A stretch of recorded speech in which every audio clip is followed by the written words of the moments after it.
Welcome to night travel diaries. Good morning guys. तो आज हम जानेंगे कि अय्यप्पा माला धारण करने के लिए कैसे हम लोग क्या क्या नियम पाले करना है, कहाँ धारण करना है, ये सब जानेंगे। तो आप अय्यप्पा माला धारण आप कर सकते हो कार्तिक मासम में शुरू के टाइम पे, जैसे कि दीपावली ख़त्म होने के बाद नेक्स्ट दिन से आपको कार्तिक मासम शुरू हो जाएगी। तो उस महीने में आप शुरू कर सकते हो और इसको कंटिन्यू करोगे मकर संक्रांति तक।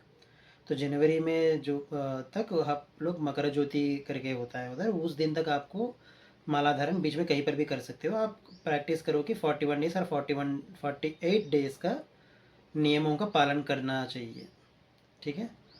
और अय्यप्पा माला जो आपको गले में पहनते हैं वो बहुत सारे चीज़ें होते हैं, जैसे कि वो स्फटिक माला हो सकता है, रुद्राक्ष माला हो सकता है, ओके। तो तुलसी माला हो सकता है। तो ये सब अलग अलग मालाएं होती हैं जो कोई भी आप धारण कर सकते हो। कोई भी 2 माला लेके आप धारण कर सकते हो। आप कोई भी नियर बाई पूजा स्टोर में जाओगे तो आप लोग वो दे देंगे। नॉर्थ इंडिया में पता नहीं, बस उस में बहुत जगह पे मिलेगा। तो आप उनको लेके एक टेम्पल के पास, अय्यप्पा टेम्पल के पास जाओगे तो उधर आपको पुजारी लोगों को भी आप पूछ सकते हो कि हम माला धारण करना चाहते हैं, उसके लिए क्या चीज़ें करनी है। वो अर्ली मॉर्निंग में उठ के आपको जाके, सुबह होने के पहले, सूर्योदय होने के पहले ही आप जाके टेम्पल में रहोगे तो वो उनका आपका मदद करेंगे। वो लोग आपको माला धारण करेंगे। उसके लिए कुछ मंत्र होते हैं, वो आपको आपसे भी बुलवाएंगे, वो भी बोलेंगे, करें उसको माला धारण करोगे। जिस दिन से आप माला धारण करते हो उस दिन से आप 41 डेज या इधर 48 डेज, इन दोनों का ही आप पालन करना। बीच में कम दिनों के लिए माला धारण मत करना, ओके। तो ये 48 डेज में आपको बहुत सारे नियमों का पालन करनी पड़ेगी। एक, सूर्योदय से पहले ही उठना है और ठंडे पानी से ही नहाना पड़ेगा।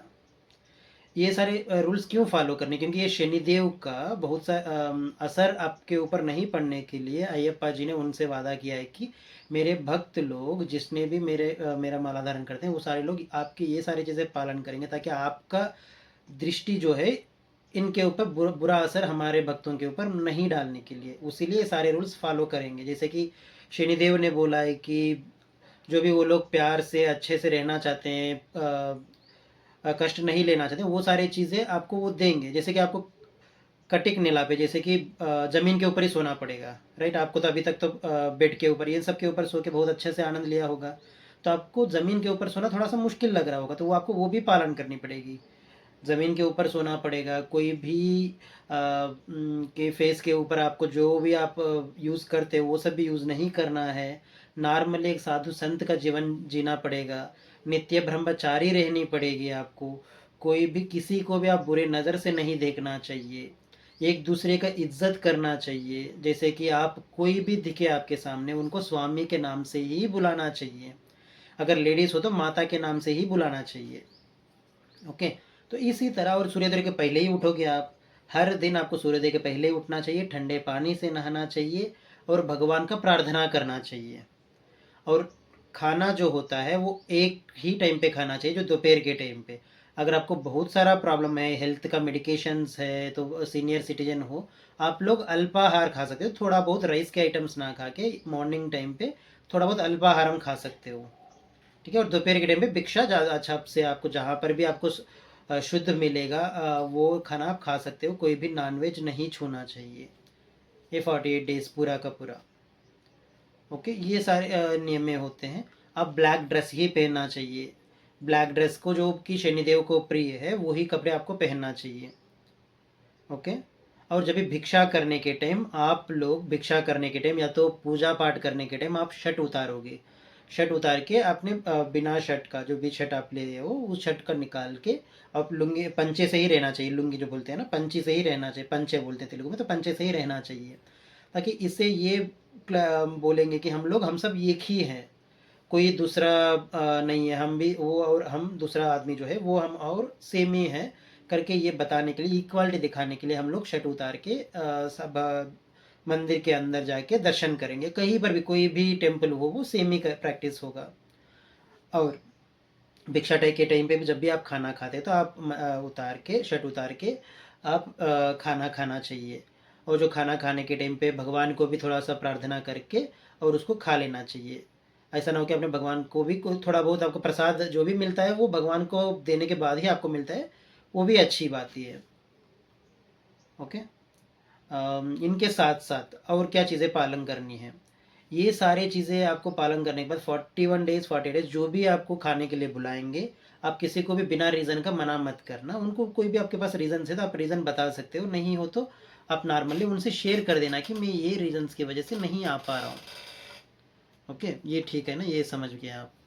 और जो कि इसमें आपको बहुत अच्छा चीज़ है कि बहुत सारे पड़ी पूजा के बारे में, पूजा प्रार्थना के बारे में सब कुछ समझ में आएगा। और मुझे लगता है कि ये 41 डेज़ ऐसे रहने की वजह से व्यक्तिगत रूप में या धार्मिक रूप में एक अलग सा फीलिंग आएगा, जो मैं भी फेस किया हूँ। मैं उसी लिए मैं बताना चाहता हूँ कि बहुत अच्छा आपको लगेगा ये 41 डेज़ 40 डेज़ जो भी आपको ये सारे सारे रूल्स फॉलो करके करने के बाद। अर्ली मॉर्निंग में उठना बहुत सारे लोगों को अच्छा नहीं लगता है, बट ये एक हैबिट बन जाएगी आपके लिए, राइट। 21 डेज़ आपको एक रूल भी है, 21 डेज़ का आप कोई भी चीज़ कंटिन्यूसली करते जाओगे तो वो आपको हैबिट हो जाएगा उसी तरह। और कुछ लोग होते हैं जो कि बहुत बहुत लगाने के भी, तिलक लगाने के लिए भी अच्छा नहीं लगता है उनको, तो वो भी अच्छे से प्रैक्टिस हो जाएगा आपको, जो कि किसी भी बिना शेम का आप अच्छे से रह सकते हो धर्म पालन करके भी। और मंदिर जाने का क्या क्या रूल्स है, जैसे कि सबरीमला आप जब भी जाना चाहते हो, अब जरूरी नहीं कि आपको क्राउड बहुत होगा, राइट। मंडल दीक्षा ये समय में, दिसंबर के समय, नवंबर के समय में, जनवरी के समय बहुत सारा भीड़ होगा। जरूरी नहीं कि आपको वही समय में, आपको नॉर्मल सिविल में जाना चाहते हो तो आप उसी समय में जाने की जरूरी नहीं। कैलेंडर छोड़ते हैं सबरीमला वाले ने, हर साल का उनका कैलेंडर फिक्स्ड होता है। आप उस समय में, हर महीना 4 दिन के लिए टेम्पल ओपन होगा, उस समय में फ्री ही होगी, आप अच्छे से जाके विजिट करके देख सकते हो, ठीक है। तो आपको क्राउड में फंसने के लिए भी जरूरी नहीं है। अगर आप नॉर्मल सिविल में जाना चाहते हो उस समय में जाना बंद कर देना, नॉर्मल टाइम में आप नॉर्मल मंथ्स में जाके विजिट कर लेना। Okay, thank you. तो भगवान के शिव जी का और विष्णु जी का पुत्र होता है। तो ये ब्रह्म रचना इसीलिए हुआ था कि पहले महिषी करके एक राक्षस को एक वरदान मिलता है, जो कि उन्होंने कुछ मांगते हैं, वर मांगते हैं। तो उसमें से एक वर ऐसा होता है कि मुझे हरिहर सुत से ही अंत होना है। जैसे हरिहर सुतन मतलब विष्णु जी और शिव जी, इनका बच्चे के वजह से ही मुझे मेरा अंत होना है। उनको पता था कि वो ऐसे लॉजिकली पूछे हैं ना राक्षस, जो कि उसके वजह से ये एक रचना हुई कि शिव जी और विष्णु जी के बीच में ही बच्चा पैदा हो। तो कि उसी वजह से विष्णु जी ने लेडी का अवतार लेके, मोहिनी रूप का अवतार लेके शिव जी को मोहित करके, और उनके बीच में वीर्यस्खलन होने के बाद हमको पैदा हुए हैं अयप्पा जी। ओके, ये मेन प्रीवियस बैक स्टोरी है अयप्पा के बारे में। अयप्पा को अलग अलग अवतार भी हैं अयप्पा के, जैसे उसमें के किरात शास्ता है, धर्म शास्ता है, और अयप्पा का एक केरला वॉरियर के नाम पे भी एक कहानी बोली जाती है। तो ऐसे अलग अलग अवतार है। जो अवतार अभी सबरीमला में है वो अयप्पा के हैं। अयप्पा एक पंदल राजा वंशम के जो वंशज है, उनको पंदल राजा कुमार को जंगल में मिले हैं एज ए बच्चे के अवतार में। तो वो लोग उनको लेके बड़े किए किए जा रहे थे, तो उनका बच्चा का नाम ही अयप्पा रखा गया है। ओके। और वो बच्चा का स्टोरी ये है कि उनके माँ के लिए एक डिसीज आने के बाद माँ के लिए टाइगर का दूध लेकर आने के लिए बोला जाता है डॉक्टर्स लोग। तो उसको लेकर आने के लिए अयप्पा ने सबरीमला जो नियर बाई 18 हिल्स होते हैं उनके जंगल के अंदर जाके टाइगर्स को लेकर आते हैं। टाइगर्स का दूध को लेकर आने के वजह टाइगर्स को ही लेकर आते हैं। ओके, ये एक स्टोरी है जो मूवीज़ में भी, बहुत सारा मूवीज़ में भी आपने देखा होगा। तो एक शॉर्ट स्टोरी है अयप्पा के बारे में।